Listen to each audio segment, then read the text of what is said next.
To some breaking developments coming in right at the top of this edition, the government of the Indian state of Karnataka has now approved the recommendations given by a state-appointed Nagamohan Das committee that suggested giving a separate religion tag to the minority group of Lingayats. The state government, led by the Congress party, wrote to the central government seeking its nod for giving Lingayats separate language status. The ball now is in the centre's court as the decision by the state government is being analysed as a crucial political development ahead of the 2018 assembly elections in the state. The movement by the Lingayats for a separate religion and a separate religious tag started way back in 1942 and found a new life in 2017 after Karnataka Chief Minister's promise to consider the group's demand.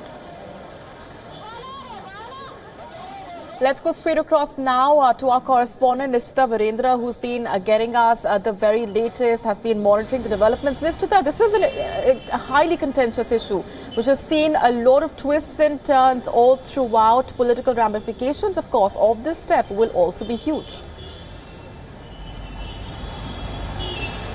Absolutely. Now, the Lingayat community is a very influential community in the state of Karnataka, not just in terms of their numbers, but in terms of their influence over the society when it comes to educational institutions, political influence, and that is one of the main reasons that you had someone like B.S. Yediyurappa become the Chief Minister of the state, become the first BJP Chief Minister of the state of Karnataka, and that is one of the main reasons that BJP faced a humiliating defeat in the 2013 elections as well, because Yediyurappa had broken away from the BJP during the elections.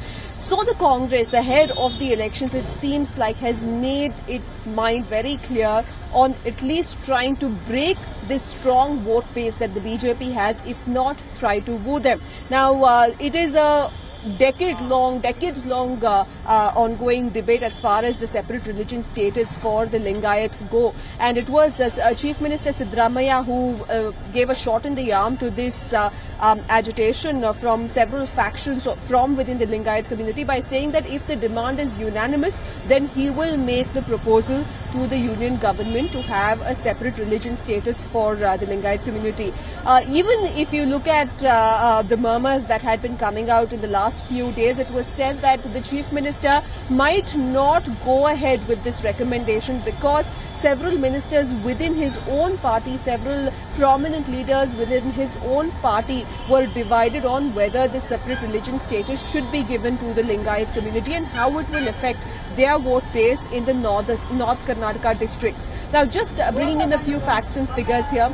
The Lingayat community makes up for almost 17% of the electorate of the state of Karnataka.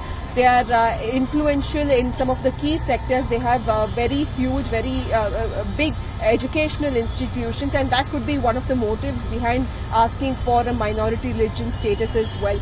Secondly, they are the solid chunk of voters behind B.S. Yediyurappa, and they have stuck with him even during the corruption allegations against him were ongoing. And the main reason that B.S. Yediyurappa was brought back to the BJP and made the CM face in these elections is because of the Lingayat community rallying behind him.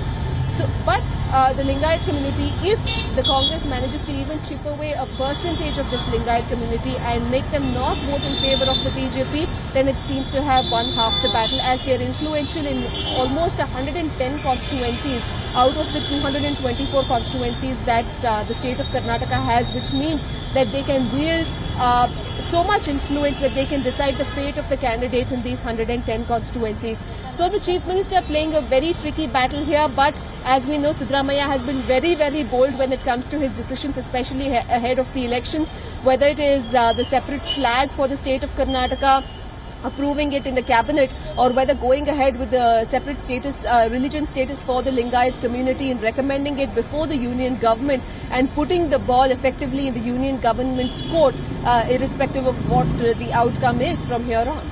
Absolutely, and no surprises there, given that this is just before the elections. We do expect this to also be seen in the light of the political and the vote banks per se. But Nishchita, the union government now, of course, has to take a call. Where does it really go from here? Because the union government now, very interestingly, of course, the state government has passed the buck over to the central government to take a call on this contentious issue. Absolutely, because such demands, whether it is a separate flag demand or whether it is the demand for a separate religious status for the Lingayat community, goes against the larger ideology of the Bharatiya Janata Party of one nation, one language, one identity, one religion status, largely consolidating the Hindu vote base. So that is what it goes against for the BJP, which essentially left the state BJP in Karnataka with having barely any responses when these issues were raised last year initially. Of course, later you had B.S. Yediyurappa and leaders like Shobha Karandraje come out and say that these are divisive politics. This is divisive politics being played by Siddaramaiah, and that there will be that it will backfire on them, and that the Lingayat community will stay together. But it has certainly left the BJP rattled. Now, as we saw, the conundrum that they faced when it came to the separate flag issue, the BJP was stuck in between saying, could not say that they wanted the separate flag because that will essentially go against the larger ideology of the national BJP. And on the other hand, they could not say that they did not want a separate flag because that will go against the Kannada pride and the Kannada identity that the people of the state, the electorate of the state, identify themselves with. Similarly, the case with the separate religious status for the Lingayat community. Now, we can be rest assured that it is not a unanimous demand from the Lingayat community. It is certain factions, and can also safely say that many of these factions are in support of the Congress, and hence they have received the support of the Chief Minister as well as several other prominent leaders from the northern Karnataka in the Congress. But the BJP has not entirely said that they will not support any of these communities in their demand, but has merely stated that none of these communities, none of these factions really want a separate religious status, and it is only the Congress that is pushing for it. So again, the BJP is stuck in a catch-22 situation, and if they are facing the possible threat of their loyal electorate vote base breaking away, then the natural reaction of the BJP will be to consolidate the Hindu votes, not just in coastal Karnataka as we have seen in the last few months, but also in northern Karnataka. So will that backfire for the Congress, or will that work in Congress's benefit, is something that we have to wait and see. But certainly Siddaramaiah practicing a more aggressive form of politics at a regional level, something that Congress has not seen in a while, and going all out attacking the BJP, whether it comes to the Kannada pride of language and a flag, or whether it comes to their strong vote base of the Lingayat community.